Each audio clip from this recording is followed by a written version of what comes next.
The village of Raventon had long been shrouded in a silent dread, its people whispering stories about the abandoned asylum on the hill. It was a place of tragedy. Decades ago, the patients and staff inside had vanished without a trace, leaving behind only a cold, hollow building that seemed to breathe with the wind. Over the years, those who dared step inside either never returned or came back, changed. Mark Holloway, an investigative journalist, had heard the legends and dismissed them as superstition. He prided himself on exposing the truth, tearing down myths with hard evidence. Armed with his camera, flashlight, and a voice recorder, he set out on a cold October night to document what lay inside.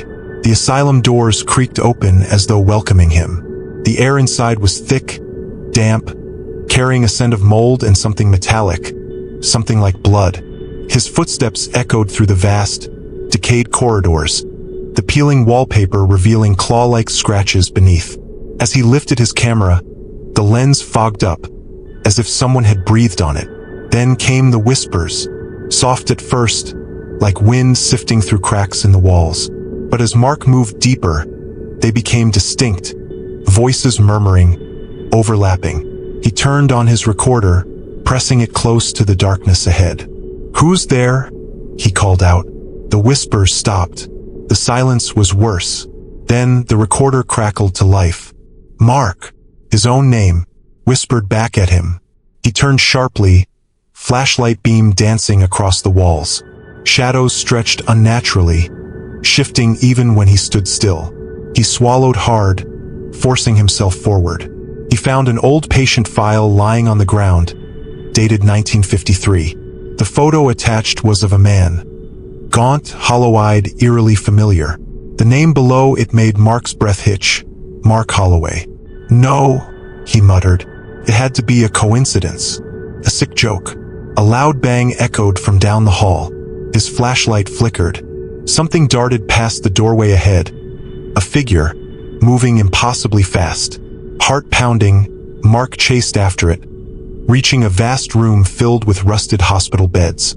The air was freezing now, his breath visible in the dim light. Then he saw them. Figures standing at the far end of the room, their faces obscured in shadow. Silent, motionless, watching. Mark lifted his camera with trembling hands.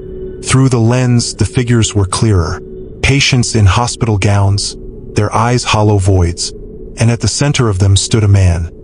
His own face staring back at him, but twisted in a grin too wide, too unnatural. "Leave," the thing that wore his face whispered. Mark stumbled back, heart hammering. He turned to run, but the hallway behind him had changed, stretching into endless darkness. His flashlight died. The whispers rose again, louder, surrounding him. Then, a breath against his ear. "You're home now."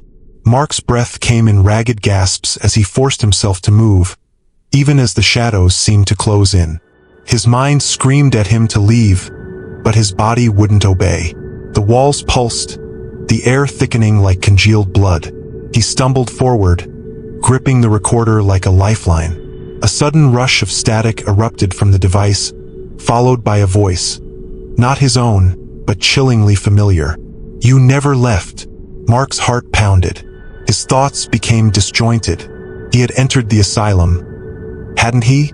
But now, as he stared at the crumbling walls, flashes of memory returned. Fragments of something he couldn't explain. Patients screaming. Hands dragging him down darkened corridors. A reflection that wasn't quite his. He clutched his head, his knees buckling. The figures watching him from the shadows stepped closer. One by one, their obscured faces twisted into something horrifying. Stretched skin, grins splitting wider than humanly possible, blackened voids where eyes should be. Then the whispers stopped.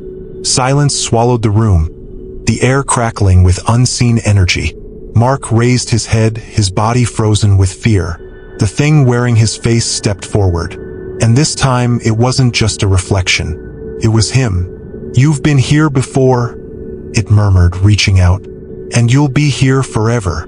Mark tried to scream, but his voice caught in his throat. The air around him thickened, pressing into his chest like unseen hands. He clawed at his own face, as if trying to tear away something unseen, something not his own. The thing smiled. Its features shimmered, shifting, distorting until it looked exactly like him. Mark felt himself pulled backward, weightless, as though falling through the void. The last thing he saw before the darkness swallowed him whole was his doppelganger stepping into his body, adjusting his stolen skin like a well-worn suit. The next morning, Mark's friends found his camera outside the asylum, its last recording nothing but static.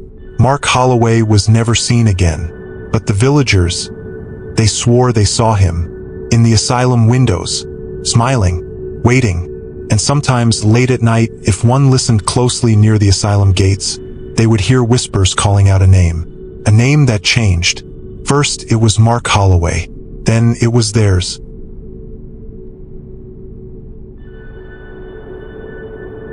The old apartment on Blackwood Street had always carried an unsettling reputation. Tenants came and went, most leaving without a word, as if trying to forget something. The landlord, an elderly man with sunken eyes, never questioned them. He only whispered a warning to each new renter. Don't look into the mirror after midnight.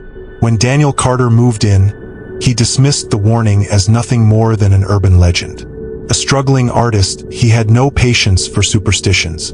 The apartment was cheap, spacious, and most importantly quiet, a perfect place to work. The only mirror in the apartment was an old, tarnished one in the bathroom, its silver frame chipped and rusting. It gave Daniel an odd feeling, but he ignored it. For the first few nights, everything was normal. He painted late into the night, occasionally glancing at his reflection while washing his brushes. But on the fourth night, something changed. As he reached for the faucet, he noticed his reflection hesitated. Just for a second. Not much, just a fraction of a moment. But it was wrong. Daniel frowned, rubbing his eyes. I'm just tired. The next night, he tested it. He moved his hand slowly, watching the reflection carefully. It followed perfectly. He laughed at himself, shaking his head. Paranoia. At exactly 12:03 a.m., he walked past the bathroom again. And this time, he heard it. A soft, wet sound, like someone breathing through their teeth. The light was off, but the mirror wasn't empty. A figure stood inside it, facing away. Daniel's breath hitched. He turned on the light. The mirror showed only his reflection, the same as always. He told himself it was just a trick of the mind, a leftover fear from the landlord's ridiculous warning. Still, that night, he slept with the bathroom door closed. Over the next week, the disturbances grew worse. One night, he brushed his teeth absent-mindedly, eyes fixed on the mirror. His reflection did the same. But when he turned to spit into the sink, the reflection kept watching him. He froze, his pulse hammering in his ears. Slowly, he looked back at the mirror. The reflection was normal again. That night, he covered the mirror with a sheet. But at 3:14 a.m., a muffled whisper dragged him from his sleep. Daniel! His stomach twisted. The voice was thin, warped, like a recording played backward. The sheet over the mirror had slipped to the floor. The mirror was uncovered. Something inside the glass was watching him. A dark silhouette stood behind his reflection, tall and wrong. It was grinning. Daniel barely slept the next day. He scoured the internet for stories of haunted mirrors, possession, anything to explain what was happening. None of it felt real until he found an old newspaper article from 1987. Local artist disappears under strange circumstances. Last seen in Blackwood Street apartment. The article described a man named Elliot Graves, a painter who had lived in Daniel's apartment decades ago. He had told friends that his reflection had started behaving strangely, moving on its own. They had dismissed him until he vanished. The only thing left behind was his unfinished self-portrait. Daniel's hands shook as he read the last line. The portrait was described as lifelike except for the eyes. Those were hollow, as if the subject had no soul left. Daniel turned slowly toward his easel. The self-portrait he had been working on all week stared back at him. The eyes were empty. His stomach churned. He had no memory of painting them like that.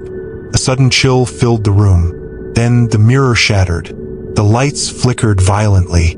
The shards of the mirror trembled, shifting as if something was crawling beneath them. Daniel backed away, his breath coming in quick gasps. The largest shard reflected something that wasn't the room behind him. It showed a different apartment, one identical to his, but darker, lifeless. And standing inside it was a man, Elliot Graves. He was staring directly at Daniel. His lips curled into a wide, unnatural grin. Then the lights went out. Darkness swallowed the room. A sharp, grating whisper filled the air. "I see you." A cold hand grabbed Daniel's wrist. He thrashed, but there was nothing there. Nothing except the overwhelming feeling of being pulled, dragged toward the broken glass. He scrambled for the light switch, heart pounding. When he flicked it on, the room was empty. The mirror was gone. No shards, no cracks, no sign that it had ever been there. His easel stood untouched. But when he turned to his self-portrait, his stomach twisted violently. The painting was different now. It was still him, but now he was grinning. And behind him, in the painted shadows, a dark figure watched with hollow eyes. Daniel bolted from the apartment that night, never returning. The landlord didn't seem surprised when he handed over the keys. As he left, Daniel risked one last glance at the bathroom mirror, now repaired. His reflection smiled, but Daniel hadn't moved his lips. The next tenant moved in a week later, a young woman bright-eyed and eager. She unpacked her boxes, setting up her new life in the quiet apartment. That night, as she washed her hands in the bathroom, she glanced at the mirror. Something felt off. For just a second, the reflection hesitated. She stared at it, blinking. Then, shaking her head, she turned off the light and walked out. In the darkness, the reflection stayed just a moment too long before turning away.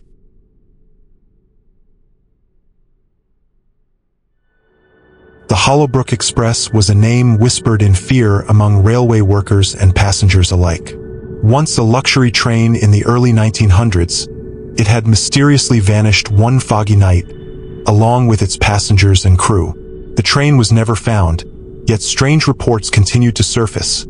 A spectral locomotive appearing along the Hollowbrook line at 3:15 a.m., its windows glowing faintly, filled with shadowy figures.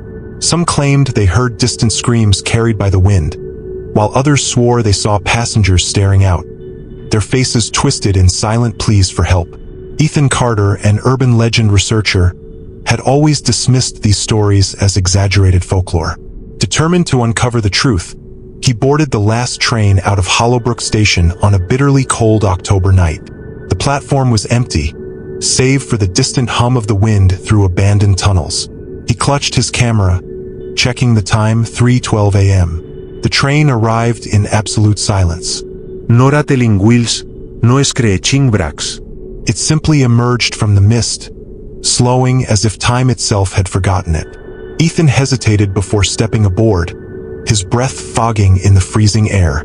The moment his foot touched the floor, a strange pressure filled his ears.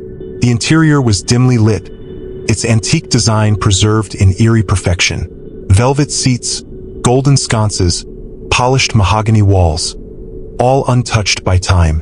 It was beautiful, yet something about it felt wrong. As the train lurched forward, he noticed the passengers. They sat unnervingly still, their faces hidden behind newspapers, hats tilted low. The atmosphere was off. The air smelled of something stale, like dust and decay masked by faded perfume. Ethan raised his camera, snapping a photo of the cabin. When he glanced at the screen, his stomach dropped. The seats were empty. He blinked, heart pounding. The passengers were there, weren't they? He lowered the camera slowly. They were still in their seats, but now their heads turned slightly in his direction, as if aware of him. His pulse hammered. He moved down the aisle, gripping the overhead railing. A conductor appeared ahead, clad in an old-fashioned uniform, his cap shadowing his face. "Ticket, please," the man said, voice a hollow echo. Ethan hesitated. I don't have one." The conductor's head tilted unnaturally. "No ticket." The lights flickered. A whisper coursed through the car, like wind through a graveyard. Ethan's stomach clenched. He needed to get off. He turned back toward the exit, but the door was gone, only a seamless wall of polished wood. The train was speeding up. He stumbled into the next car, nearly tripping over his own feet. It was identical to the last, yet different. Dust coated the seats, cobwebs draped over chandeliers. The once elegant space had decayed in an instant. A rotten stench filled the air. He turned, and his blood ran cold. The passengers were there, but now, their faces were hollow voids, dark pits where eyes should have been. Their mouths hung open in silent screams. Ethan backed away, trembling. The train groaned as if it were alive, the walls narrowing, pressing in. A rhythmic thud echoed from the next compartment, slow, deliberate footsteps approaching. He turned sharply as the door creaked open. The conductor stood there, unchanged, but now his eyes gleamed with something inhuman. "You shouldn't be here," the conductor whispered, his voice layered, as if spoken by many. Ethan bolted past him, shoving through the next car. The world outside the windows twisted, dark tunnels looping endlessly, flashes of forgotten faces flickering in the glass. The train had no destination. He reached what should have been the engine car, but instead, he found a cavernous, endless void, stretching into nothingness. The train was a bridge between worlds, an eternal limbo for those who stepped aboard. A cold hand gripped his shoulder. Ethan whirled around. The passengers were there, crowding around him, whispering in 100 voices. "You are one of us now." The last thing he saw was his reflection in the window. His eyes were gone. The Hollowbrook Express arrived at the station at dawn, empty as always. No one ever noticed the faint outline of a man, staring from one of the windows, waiting for the next traveler foolish enough to board. But this time something was different. A railway worker named Daniel had been monitoring the station's security cameras that night. As the ghostly train pulled in, he rubbed his tired eyes, watching with growing dread as the doors slid open. No one stepped off, but just as the train began to pull away, he saw it. A pair of hands, slamming against the window from the inside. A muffled scream echoed through the speakers before the train vanished into the fog. Daniel replayed the footage over and over, unable to shake the horror creeping into his bones. He was about to report it when he noticed something else. Something far worse. The reflection in the station glass showed passengers inside the train. But in the footage, the train was completely empty. That night, Daniel left his post early. He never spoke of what he saw, but he did one thing before disappearing for good. He destroyed all records of the Hollowbrook Express. But some nights, when the fog rolls in thick over Hollowbrook Station, the sound of a train horn can still be heard, long, mournful, and calling for passengers that will never return.